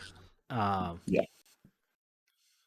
And yeah, that adds a lot. That adds some weird twists to the character, but they kind of change in the thing. But it could have been like a real interesting like low point for Dominic. Yeah. Yeah. Yeah. And they don't dwell on it too much. A lot But of this he movie has- is that. Oh, he, as we said, he has no one to reflect with, and Yeah. because of the nature of the Toretto character, well, Dominic's not gonna like. It's all internal. He's Yeah. a rock. He's you know? absorbing things. Like yeah. Yeah. He is. He looks like a rock, but I feel like, but those kinds of people are usually sponges. Like they're like absorbing stuff and like taking it in and making their own thoughts. But like, Yeah. we don't know if they're smart or anything because they don't say anything. They could be like dumb as a rock and it bounces off. Could be. But yeah, but it's a lot of that, right? Yeah. Rome is destroyed. Yeah. and or the Vatican is more or less destroyed, and they don't dwell on that too much after, other than they're part terrorists. Yep. But yeah, and the whole thing with Jack Reacher's character of like, yeah, you think for a second in the most like flimsy transition to he's now on Dominic's side because this happens every movie. Yeah. Which I'm kind of glad they go back. Oh no, he was just putting on an act. I was like, oh, thank God, because that was like flimsy bullshit. Like when it was happening. That was actually good payoff for the franchise. Yeah, and again, that's the start of a really good discussion with him. Is like, not everyone's gonna be on your side or your family, dude. Like some people are fucked, and we'll just take the thing. Yeah. We'll just take the money, or like they were always technically my family, like on that. I And don't know. I don't think they're gonna explore that too much. I'm a little doubtful yeah. of this, but we'll see. I don't know. What'd you guys get out of it? What'd you guys get? What do you think, Nick? What do Yeah. what any big And again, ideas? like I'm mentioning, the real problem here is that's part one. Yeah, yeah. That's I true. mean, Yeah. can't. I mean, especially with at the end. Yeah. Um, it's tough because like we're so far in. Yeah, this is the movie where I think I got the least out of it. Yeah. Yeah, I think I'm with you on that. Except maybe 4. And it's the longest movie too, so I don't know. This is like some Zack Snyder level. Like this is like this No, long ass movie no. of. Zack Snyder's trying to say something. It's just that he's really bad at it, and it's wrong. Like, Well, there you go. That's what I got out of it. A false sense of Zack Snyder. Like I don't I know. wonder if I really. I got to think about if I really feel that way because that just came out of me. Like, that, No, Zack Snyder does have really hard opinions. We shouldn't help the homeless, and Yeah. the And Iraqis had it coming. If people Yeah. are struggling, just let them die. just let him Kill them fucking all. die. That's what Superman would do. You know what a real hero is? Someone who's ready to fight the Vietnamese here at home. Yeah, you're right. That's yeah. I'm so glad they're taking it away from him. Ian, Yes. what'd you get out of it? Well, no, you kind of mentioned the theme. I mean, yeah, I kind of feel like it's as thin as the story is. It's thin on themes, man. It's like it's such big ideas. There's maybe something with the image of the cross. They saved the Vatican. Something with there's maybe again. I think you hit the nail on the head with the movie. Symbolically, narratively, on every level, is prompting ideas without ever resolving any of them. Ever. Yeah, I thought this was gonna be because they're trying to make it seem like it's a real challenge to who Dominic is as a character, as a person, but I don't actually think they're going far enough with it. It's just a bunch of action on screen, which maybe that's what the franchise is, right? It's a bunch of pretty explosions and then no real substance. And there's a place in Hollywood there's a place for that. Like the spectacle I think is important in movies. I think we get bogged down by like a lot of stuff. I'm the guy who loves Godzilla movies, so like and then, but this one, like, you really feel it, man. Like, yeah, you really feel that hollow because it's like there's some good shit you can do here, man.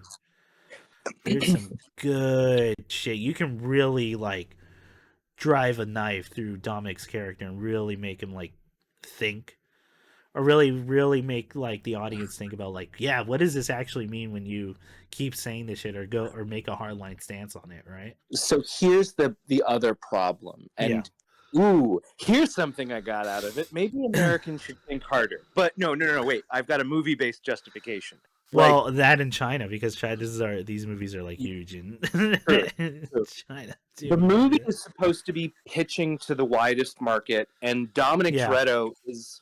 You can read Dominic Toretto as a blank character. He is supposed to be the idealized everyman.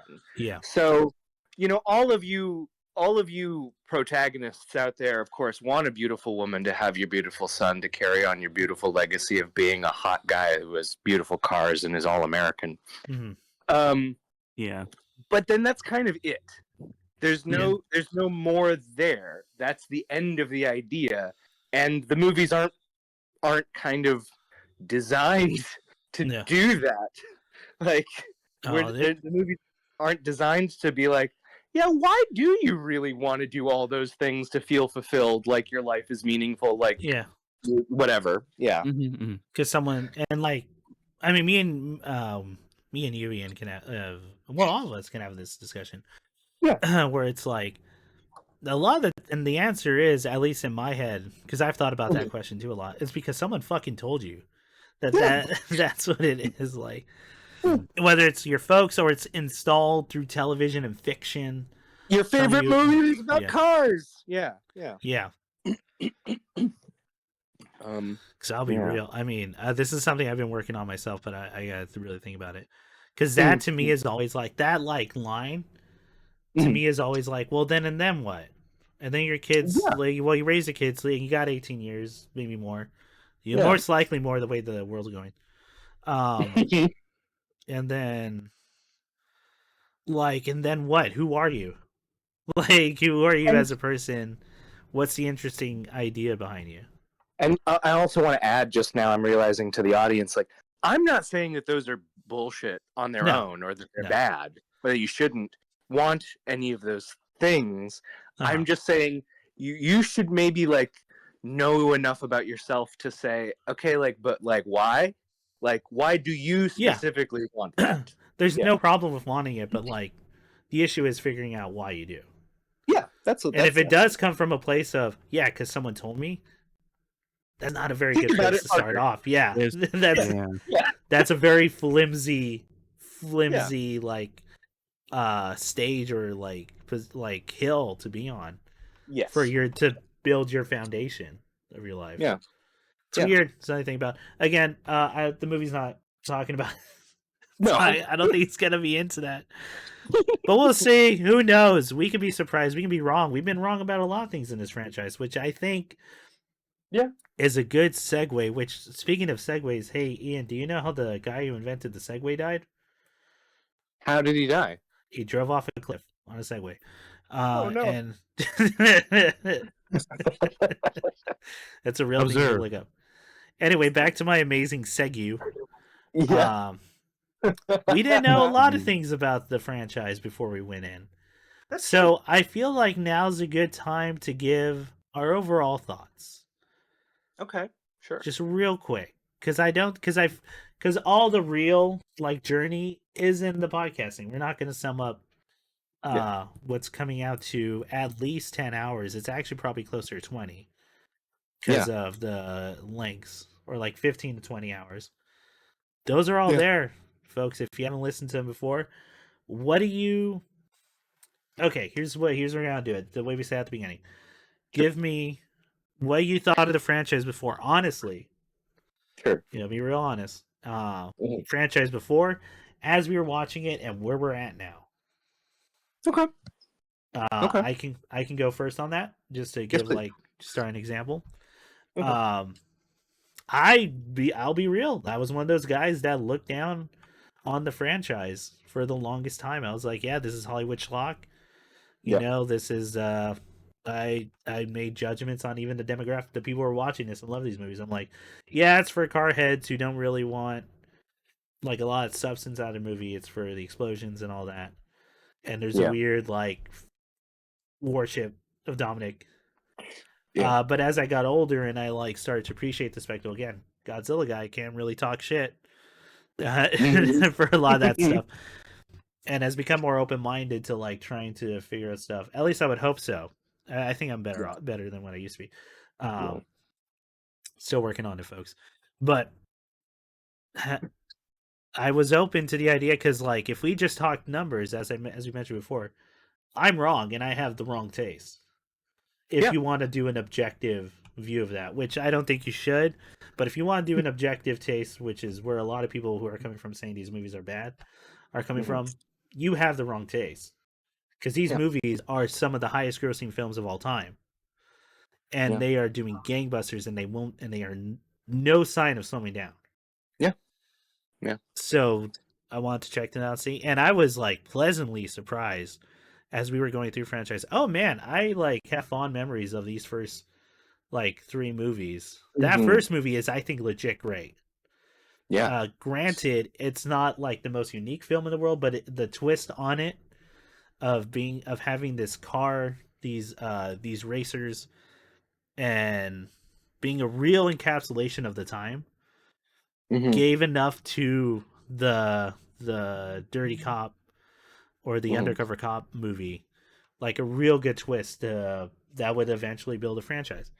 And as we Yeah. went on, we would see the influence of Marvel stuff and like how that go on. And I got us, and I'm still at the point where I'm like, yeah, that first movie and the third movie I still like a lot more. A lot of that might be nostalgia, but I think that first movie is still like the gold standard. Um, and there are movies in these later ones I like, but I do think we're falling into the generic as we view Yeah. it now of kind of what I was thinking it was at the beginning, where it is becoming it's not actually doing stuff with the characters. It's just kind of becoming explosions. Yeah. So I'm in a weird place right now, as we are after. We're gonna have to see, because I am starting to become a little disappointed or starting to check out during the movies. Yeah. As to before, where I was like really kind of paying attention, but Mm-hmm. I'm enjoying this franchise a way more than I thought I would, like years before starting this journey. Yeah. Where I thought I would never even bother. Okay. Yeah. I feel like that's a good, fair assessment. Hmm. How about y'all? Who wants to go first? I mean, I've always liked them.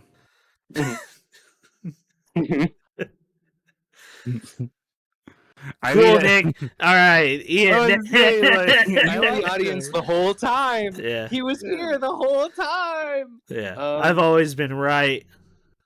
Well, I think like Chris is being melodramatic. No, I do relate to Chris's point of at some point being young and reckless, kind of looking down on a lot of blockbuster films. Yeah. You get that snob thing going. Yeah, it's a young snobbery. Yeah.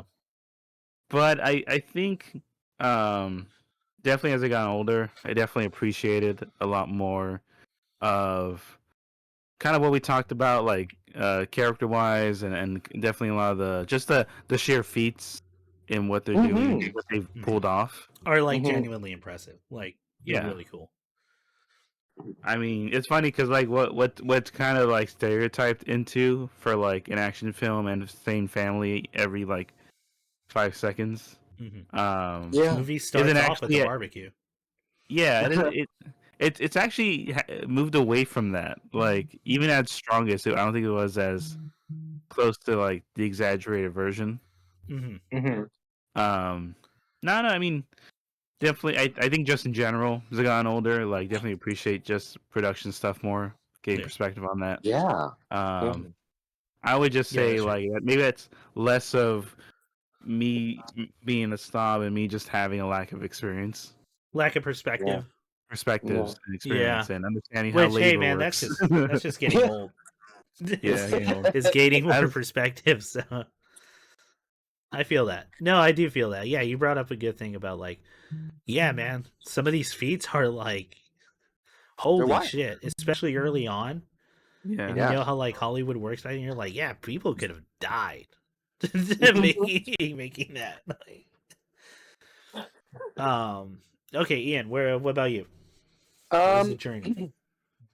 As a journey, I started out not unlike you, Chris. I had never seen really a whole Fast and Furious before this project, and I liked the movies way more than I thought I was going to like the movies. And I'm with you. I think that 1 through 3 are, can stand on their own as action movies that you're like, yeah, classic action movie.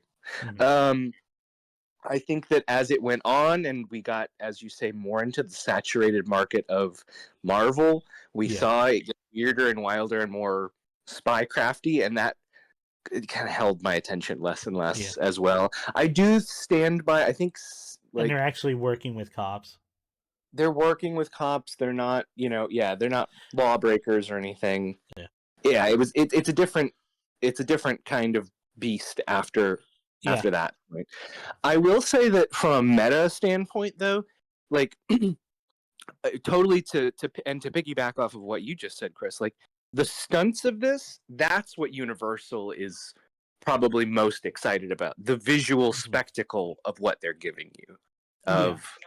We had a zombie car chase. We had a plane crash water sub, all this kind of stuff.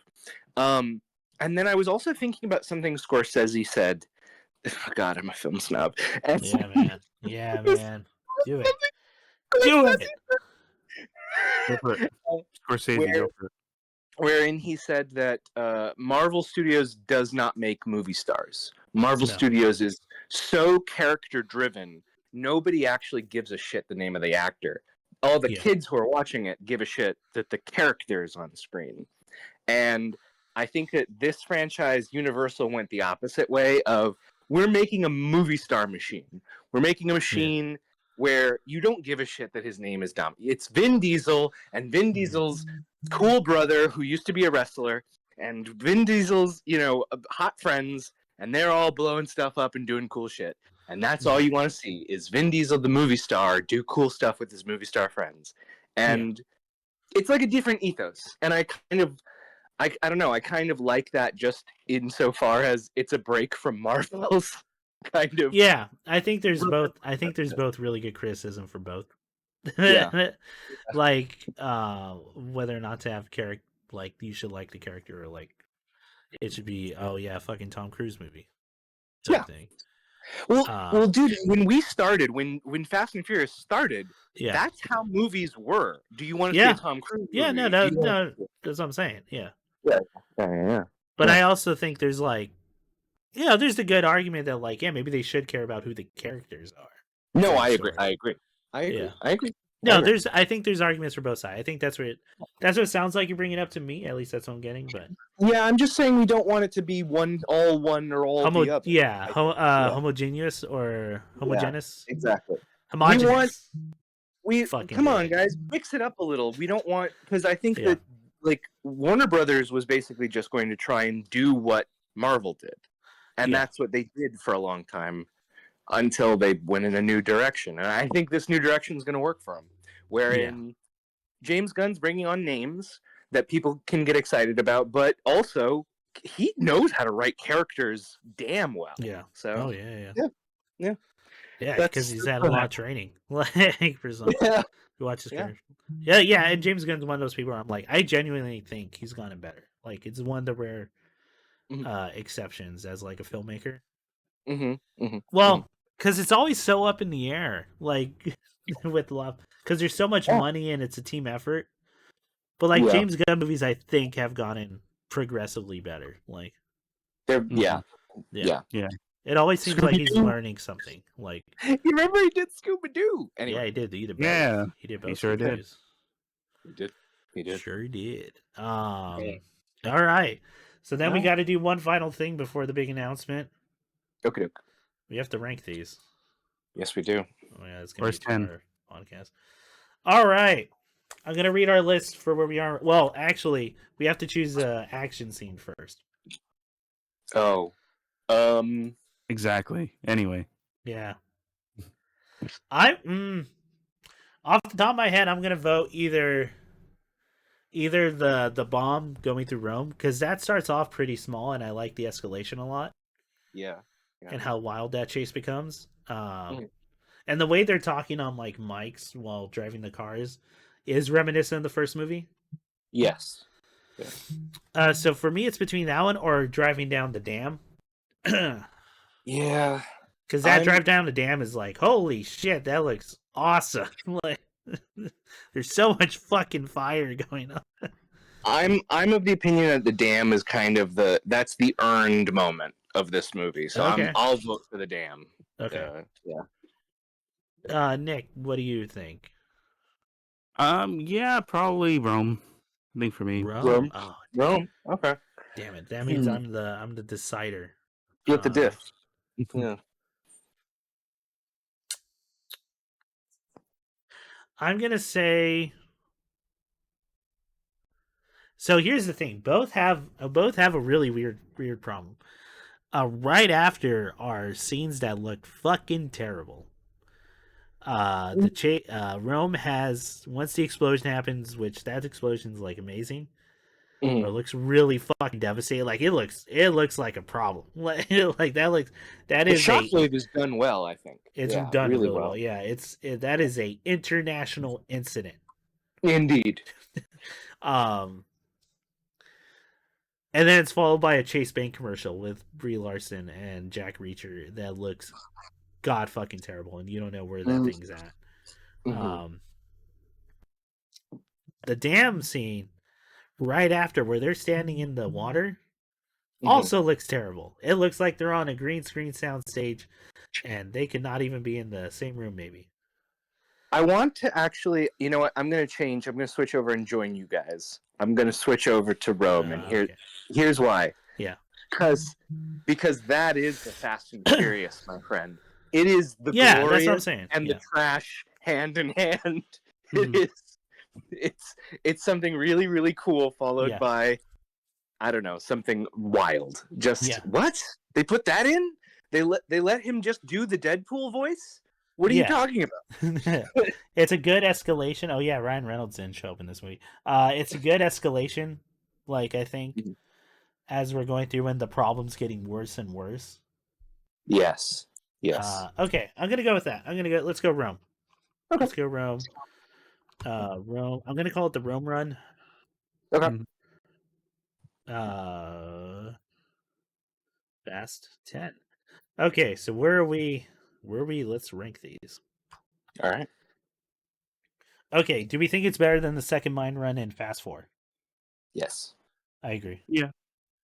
Do we think it's better than the garage scene in Fast 2? That's where all the cars, and like just a feat of just seeing how many fucking cars can make a 90-degree left turn without crashing into each other. There were some good practical car effects in that chase. I think it'll go above 2 for me. I think it'll go above 2.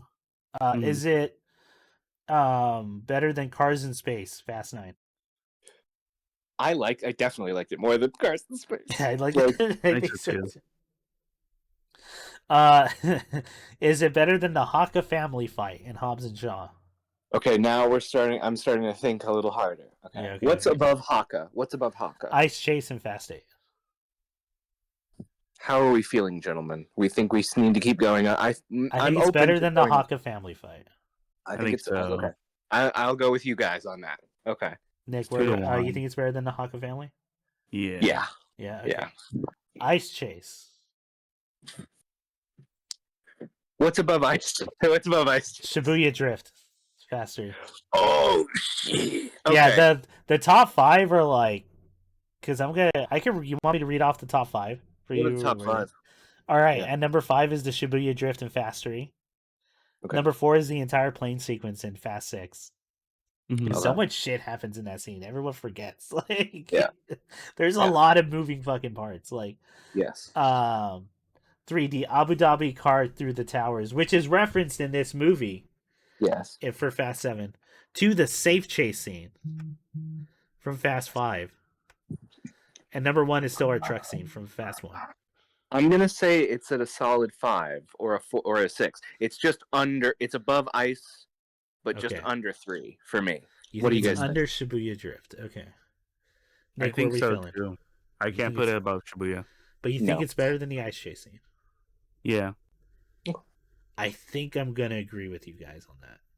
Okay. I think it barely beats out the ice chase because I think the ending stuff to the ice chase is really fucking goofy but great. Yes. Where they're all coming in to protect Dom for the fire is like. Okay, I'm gonna agree. Mm-hmm. All right. Let's do that. Let us finalize this. Oh man.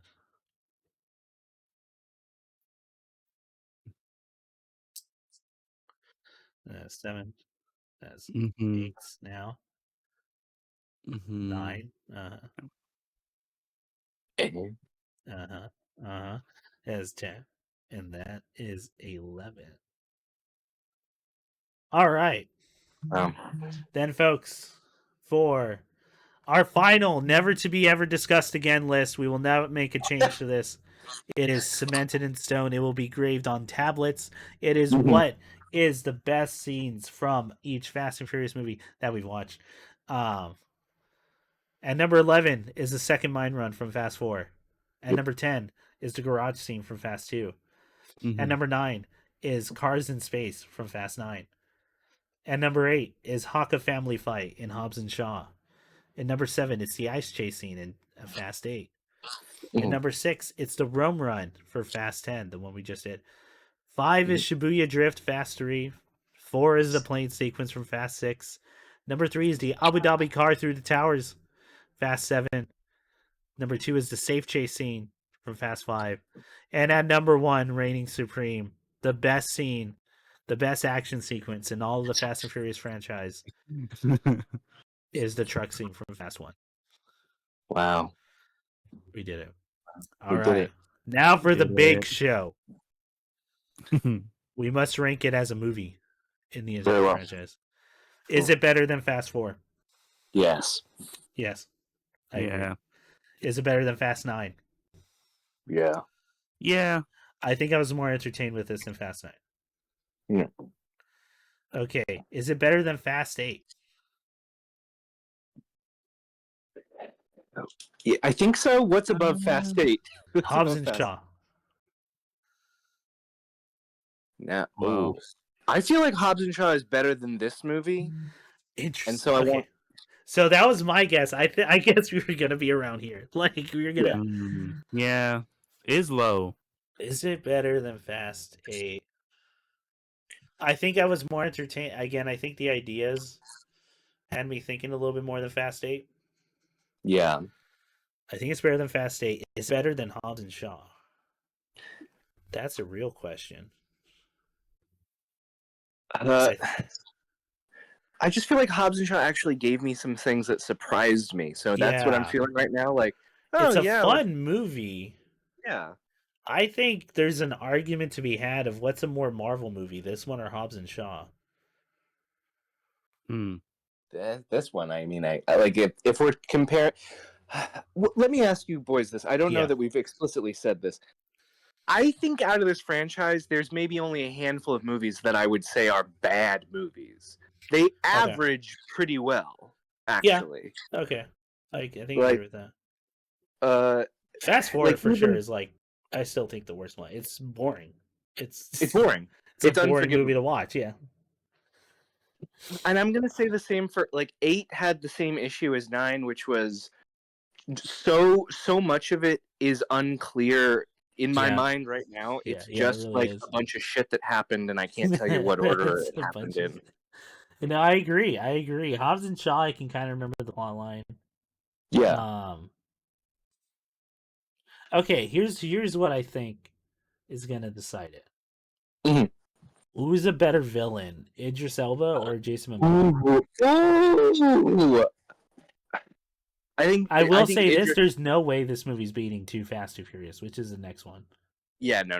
There's no fucking way. Then we're doing that's a big jump in quality, I think. But I'm gonna say Idris Elba turned in a good, competent, consistent performance, okay, and that trumps Jason Momoa's occasionally charming and interesting foil that also, like I said at the top, just doesn't work in every scene he's in. It sometimes is a little I'm what do you gonna guys think? agree with you. I think it's below Hobbs and Shaw Okay. in terms of doing the Marvel, because I'm also thinking the Marvel thing now too. I think it does the Marvel thing better, Hobbs and Shaw.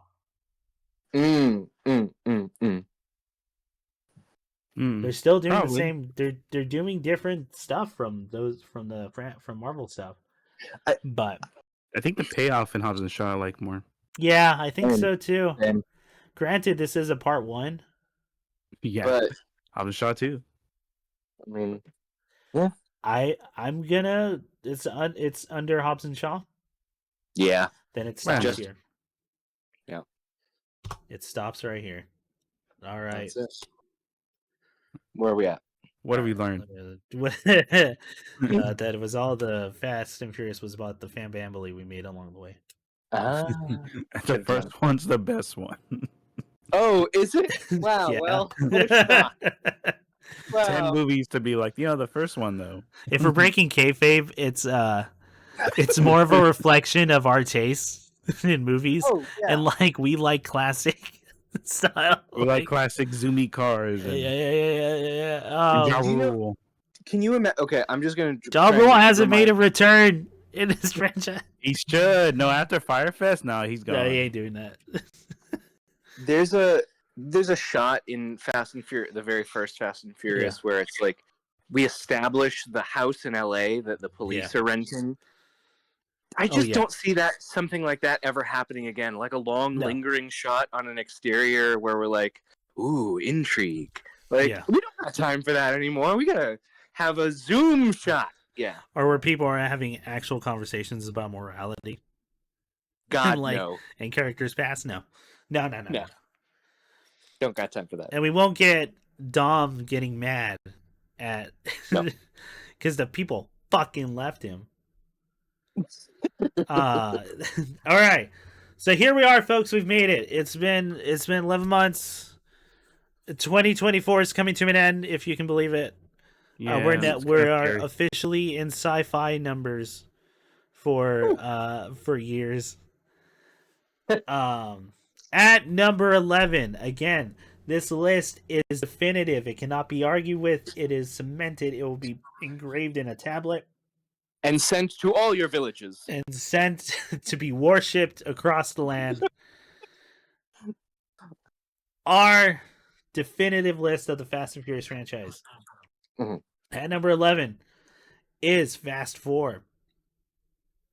At number 10 is Fast 9. At number 9 is Fast 8. At number 8 is Fast 10. At number 7 is Fast and Furious Presents Hobbs and Shaw. At number 6 is Fast 2. At number 5, Fast 5. At number 4, Fast 6. At number 3, Fast 7. At number 2, Fast 3. And at number 1, reigning supreme, the golden child, the foundation, the bedrock of this franchise that will never be broken. Fast 1, Fast and Furious. We did it, gentlemen. I want to thank you very much for doing this journey with us. What an auspicious day. What a great, furiously fast day. For America and the world. For America and the world. We say, have a good night. No, we did it, folks. I want to thank Nick and Ian for joining this journey when I proposed this. We got way more entertainment out of this than we thought we would. Granted, it got a little grueling towards the end, but we did it. It was hard. It was hard, but I will. I'll hold by everything under Hobbs and Shaw is like there's something there for you. If you're really into this genre, I totally get what you're getting out of it now. And, thank you to both of you for kind of giving me the opportunity to open myself up to that. Thanks, guys. This is a journey about discovery. Yeah. And about learning more about ourselves by experiencing things we had not experienced, things we had put down by the wayside and assumed with the classic phrase, it's not for us. Not for me. Which is why I'm glad to say this journey continues as we have a ton more shit to go through. There is Fast and Furious Supercharged. There's Fast and Furious Spy Racers. Fast and Furious Spy Racers Rio. Fast and Furious Spy Racers South Pacific. Fast and Furious Spy Racers Homecoming. Fast and Furious Spy Racers Mexico. Fast and Furious Crossroads. The Fast and Furious. These are video games now.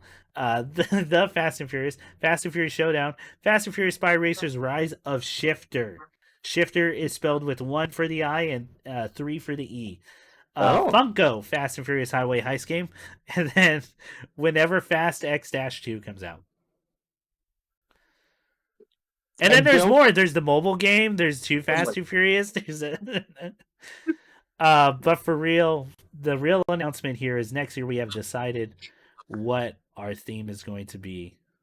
Would you all like me to say it, or does anyone want to take it away?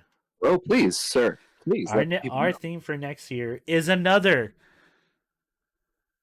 thing we don't know a lot about. It's a genre this time. We are going to be watching every month for our 15th episode, a romantic comedy. Yeah. A franchise, a genre that all three of us have just written off. Yep. we don't bother with. We have no interest. We have no everything sounded terrible to us. We're gonna figure out what's in this genre that people are getting out of. What are they getting out of it? That is the question we're going in. It's gonna be mostly movies, I'll be real, just looking at the genre itself. But we do have some video game and book ideas, so stay tuned for that. The list is not defined yet. I'm gonna do my best. I want to come out with a list for when we do the top. It's only gonna be 11 episodes because January is dedicated to the list episodes. Yes. So there'll be 11. We're gonna define a list by then. That way people can plan out, keep along. We can make it more of a book club thing. Yeah. Having said that, the year's not over, folks. We have, count them, two episodes. That's right, instead of just one, planned for the end of this year. Yeah. As a special holiday bonus. We're gonna try our best because we're gonna be cutting time real close. To go see Sonic 3 and Nosferatu. Yes. Which, by the way, I have to talk to you guys about the Sonic 3 date. We have to come up with the date. We're gonna watch that. But yeah. Anyway, that's it, folks. Thank you for this long journey. The year's not over yet, and we will see you in the next 2 episodes. For Sonic 3 will probably be first, and then Nosferatu. All right. I want to thank Ian and Nick again for joining this journey. And thank you, the viewer and the listener. You have a good night. Until then, you have to believe to make it work. Yes, Fambambly. Now let's go all have a barbecue, shall we? Damn, we should have ended this on a barbecue. Just put barbecue sounds over this. Yeah. Well, does anyone have a Corona? Or do you guys have Coronas? Nick, do we have Coronas? I've got a bottle of tequila down here. That's close. All right. Bye. Bye. Bye.